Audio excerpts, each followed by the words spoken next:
Hi everyone, it's Esti Andre, attorney of the High Court of South Africa, and I mostly do compliance. So I thought today that we should look at. So everybody, that was a bit of a was a bit of a mistake on my side. I actually planned on doing money laundering and the common ways that people have laundered money and are laundering money so that one can pick up the red flags. So I'm going to do a whole series on red flags under which risk indicators will also fall. But let us start with the different ways in which people launder money, not the only ways, but some ways. Thank you. So your first way would be to use a third party who would be the one who would be the purchaser and the one in whose name the property will go.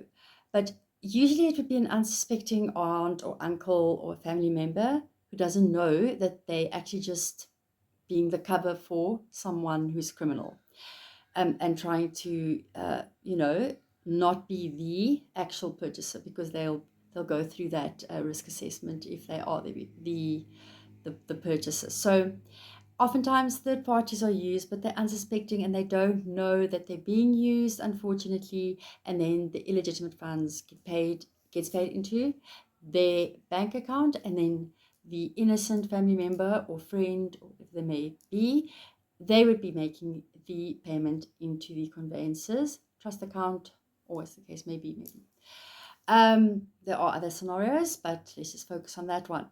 So essentially, that monies might not go straight into the estate agency's account. However, we must bear in mind that the estate agencies are the first ones to make contact with these people and the clients, which the banks and the conveyancers and attorneys would later deal with. So they do play a very important role in terms of that, but we'll get to that. So the first way is to use third parties. The second way is to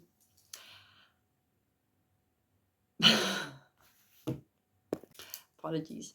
The second way, of course, is to decide to take out a loan or to get a mortgage and to pay that back. And however, this is quite a tricky one because the criminal will have to mix the legitimate and illegitimate funds so that it's very, very hard to distinguish between the clean and the dirty money. But also, of course, they would have to have some kind of stable income from a legitimate job so that there's not any red flags raised. So we are now on number 3. And another way to launder money is, of course, to create false companies or false entities. And I would think that this would take quite a bit of planning and, how do I put it, actions must be taken in order to falsify enough documentation. I'm sure that criminals would use third-party corporations and family members that own them in order to make it look like it's a legitimate transaction.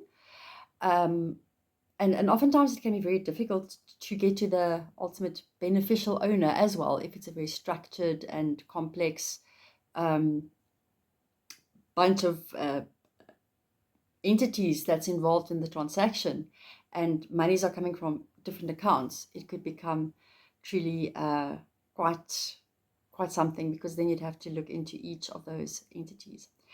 So shell companies, purchasing shell companies specifically for this purpose, definitely one of the main ways to launder money.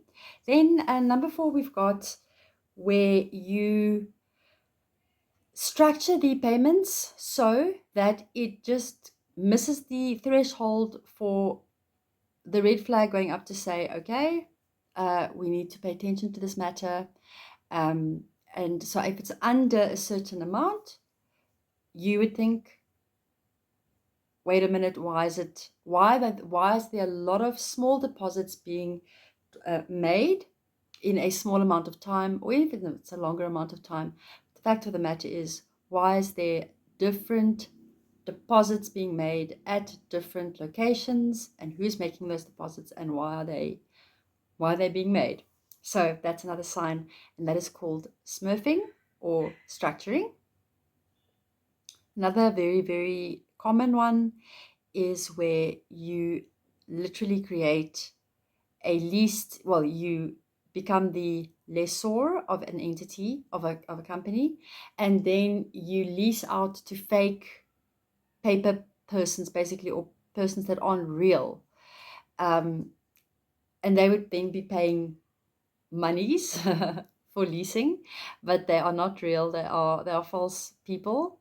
Uh, and I would think that would also take quite a bit of planning in order to make sure that you set up those bank accounts and falsify persons.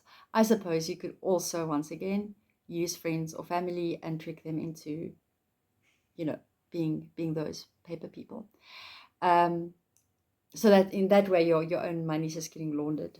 So in any event, I hope this has been helpful, and I hope that you've learned a little bit more about money laundering and some of the ways, not all of the ways, but some of the ways in which one could maybe ask questions and do additional, well, enhanced due diligence, which is where you really need to take it to your head of compliance and just discuss it with them and say there's something that bothers you about the matter.